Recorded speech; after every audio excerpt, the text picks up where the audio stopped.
샬롬! 무더웠던 날씨가 이제 아침 저녁으로 제법 많이 쌀쌀해졌어요. 그리고 벌써 10월 첫 주를 우리가 맞이하고 있어요. 우리 또 추석 연휴 동안에 우리 동학의 모든 친구들이 아마 부모님과 가족들과 온 가족이 또 즐거운 시간을 보냈을 텐데, 이제 마음을 정리하고 한 달 동안 우리에게 주시는 하나님 말씀을 붙잡고 더 살아가는 우리 모든 친구들이 되었으면 좋겠습니다. 이번 주 우리에게 주시는 하나님 말씀 제목 같이 읽어볼게요. 믿음은 예수님을 바라보는 것. 오늘 우리에게 주시는 말씀 히브리서 12장 1절에서 3절, 신약 367쪽에 있습니다. 우리 친구들 히브리서라고 하는 성경책은 아마 많이 들어보지 못해서 조금 낯설 수가 있는데, 오늘 말씀을 천천히 읽으면서 우리가 한 번 더 생각해보는 시간이 되었으면 좋겠습니다. 이러므로 우리에게 구름같이 둘러싼 허다한 증인들이 있으니 모든 무거운 것과 얽매이기 쉬운 죄를 벗어버리고 인내로써 우리 앞에 당한 경주를 하며 믿음의 주요 또 온전하게 하시는 이인 예수를 바라보자. 그는 그 앞에 있는 기쁨을 위하여 십자가를 참으사 부끄러움을 게을치 아니하시더니 하나님 보좌 우편에 앉으셨느니라. 너희가 피곤하여 낙심하지 않기 위하여 죄인들이 이같이 자기에게 거역한 일을 참으신 일을 생각하라. 아멘. 우리 친구들 아까도 잠깐 얘기했지만 히브리서를 처음 들어본 친구들이 많이 있기 때문에 히브리서에 대해서 잠깐 소개하고 넘어가도록 하겠습니다. 이 히브리서라고 하는 성경은 구약이 아닌 신약에 있습니다. 그리고 이 히브리서를 쓴 사람은 누구일까 찾아봤지만 알 수가 없어요. 그래도 많은 학자들이 연구한 결과 아마도 히브리서를 쓴 사람이 바울이 아닐까라고 추측을 하고 있어요. 이 히브리서는 두 가지 주제를 가지고 있는데, 하나는 예수님에 대해서, 또 한 가지는 믿음에 대해서 이야기를 하고 있어요. 그래서 도대체 예수님이 누구십니까? 라고 질문을 했을 때 이야기를 하고 있는데, 첫 번째는 하나님의 아들이다 라고 이야기를 하고 있어요. 우리 친구들, 하나님은 어떤 분이세요? 하나님은 우주 만물을 창조하신 분이에요. 하나님은 거룩하신 분이에요. 영광스러운 분이에요. 모든 것보다 뛰어나신 분이기 때문에 존귀를 받으시는 분이에요. 그런 분의 아들이기 때문에 예수님도 모든 것 위에 가장 위대하신 분이시고 존귀와 영광을 받으시는 분이에요. 그런 하나님의 아들에 대해서 이야기를 하고 있어요. 또 하나 히브리서는 예수님이 누구이십니까에 대해서 대제사장이다 라고 이야기를 하고 있어요. 이 대제사장이라고 하는 직분은 구약에 보면 1년에 한 번 대제사장이 사람들의 모든 죄를 가지고 지성소라고 하는 곳에 나아가서 하나님 앞에 사람들의 죄를 대신 속죄한다라고 이야기를 하고 있어요. 마찬가지로 예수님께서 하나님과 우리 사이에 서서서 우리의 죄를 대신 지시고 속죄하시는 분이시다라는 거예요. 그리고 그 속죄의 사건이 바로 십자가에 달려 돌아가시는 사건으로 나타났어요. 하지만 예수님은 죽으신 것이 아니라 다시 살아나셨고 지금도 살아계셔서 하나님과 우리 사이의 가운데에서 우리의 죄를 대신 속죄해 주시고 빌어주신다라고 히브리서 기자는 이야기하고 있어요. 그리고 또 하나 주제, 믿음. 도대체 믿음이 무엇입니까? 그리고 이 믿음을 우리는 어떤 마음으로, 어떤 자세로 가져야 합니까? 라고 이야기를 하고 있어요. 오늘 이야기는 예수님이 아닌 이 믿음에 대해서 다루고 있는데, 우리가 오늘 말씀을 통해서 어떤 자세로 믿음 생활을 해야 되는지 함께 다루기를 원해요. 오늘 말씀에 보면 경주라고 하는 단어가 나왔어요. 혹시 우리 친구들 경주라고 하는 단어를 보면 떠오르는 생각이 뭘까요?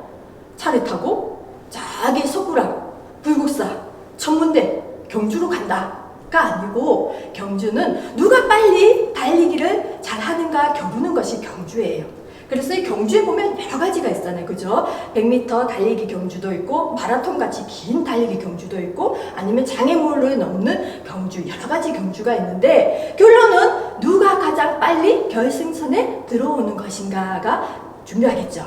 그래서 결승전에 빨리 들어오는 사람이 뭐가 되죠? 승리자가 되잖아요. 하지만 반대로 실격 탈락되는 경우가 있어요.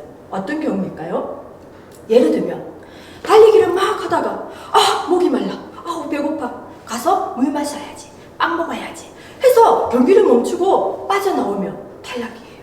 또 하나, 이렇게 달리기를 하는데 여기 보면 이것이 트랙이라고 하는데, 달리기 하는 선수는 자기 트랙에서 달려야 돼요. 그런데 달리기를 하다가 옆에 트럭으로 내가 막 옮겨서 달리기를 하면 옆에 사람의 달리기를 방해했기 때문에 실격 처리가 돼요. 또 예를 들면 이런 장애물 경기 같은 경우에는 막 달려오다가 장애물 나 못 넘을 것 같아, 무서워, 그만할래, 포기하는 경우도 실격 처리가 된다고 해요. 이처럼 경주는 끝까지 달려서 결승선에 들어온 사람에게는 모든 사람이 박수를 쳐주고 승리자라고 이렇게 상도 주고 이런 모습을 우리가 볼 수 있는데, 성경에서 보면 마치 우리의 믿음도 경주와 같다라고 이야기하고 있어요. 그래서 이 믿음이라고 하는 것도 경주에 비유해서 이야기하고 있는데, 그냥 빨리 달려서 결승전에 들어오면 너무너무 쉬울 것 같아요. 달리기 연습만 하면 되니까. 그런데 마치 중간에 장애물을 둔 장애물 경기와 같아서, 예를 들면 우리가 신앙생활, 믿음 생활을 할 때 우리를 하나님 앞에 나아오지 못하도록 방해하는 것들을 우리가 뛰어넘지 못한다면 어떻게 될까요? 예를 들면 우리를 방해하는 것들이 또 뭐가 있을까요? 예를 들면 우리 친구들이 아침에 교회 나오는 친구들은 참 부지런해요.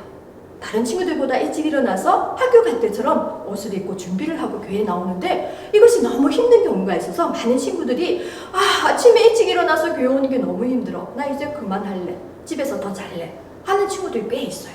그래서 끝까지 나오지 못하는 친구들이 있고, 또 어떤 경우에는 교회 오면 너무 재미없어, 핸드폰도 다 뺏어가고 재미없는 말씀도 계속 앉아 들어야 되고 재미없어, 집에 있으면 핸드폰도 하루 종일 할 수 있고 재미있는 텔레비전도 보고 잠도 자고 이제 그만 갈래.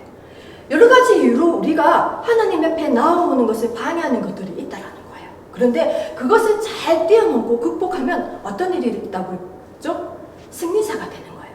아까 달리기를 끝까지 달려서 최선을 다해 달렸던 사람이 들어왔을 때 모든 사람이 박수를 쳐주고 상을 주었던 것처럼, 우리의 믿음도 끝까지 포기하지 않고 달렸을 때 그 결승선에서는 예수님께서 우리에게 승리의 면류관으로, 영광의 면류관으로, 생명의 면류관으로 우리에게 상 주신다라고 약속하셨어요. 우리 친구들, 믿음은 무엇이다? 믿음은 예수님을 바라보는 거예요. 바라보는 것은 뭐예요? 마치 경주하는 사람이 달리기를 하는 것처럼 우리에게 주어진 그 모든 장애물들이, 때로는 그것이 너무 힘들고 하기 싫을 때가 있고, 예수님 앞에 나오는 것이 너무 어쨌든 힘든 경우가 있을 수도 있어요. 여러 가지 장애물들이 있을 수 있지만 포기하지 않고 끝까지 달렸을 때 영광의 면류관, 생명의 면류관을 받을 수 있는 것처럼, 우리 친구들이 이번 한 달 동안도 하나님의 말씀을 붙잡고 끝까지 달려서 이런 면류관을 받을 수 있기를 소망해요. 그래서 우리 친구들이 정말로 하나님 앞에 영광스러운 정말 그런 기쁨을 함께 누리는 우리 동광의 모든 친구들이 되기를 소망합니다. 기도드리겠습니다. 하나님 아버지, 믿음은 예수님이 바라보는 것이라고 했습니다. 하나님 아버지, 이 믿음을 우리가 끝까지 붙잡고 나아갈 수 있도록 도와주세요. 장애물처럼 우리를 나아가게 방해하는 것들이 있지만 하나님 포기하지 않고 나아갈 수 있기를 소망합니다. 그래서 주시는 면류관, 생명의 면류관 받을 수 있는 우리 동광의 모든 친구들이 될 수 있도록 인도해 주세요. 예수님의 이름으로 기도드립니다. 아멘.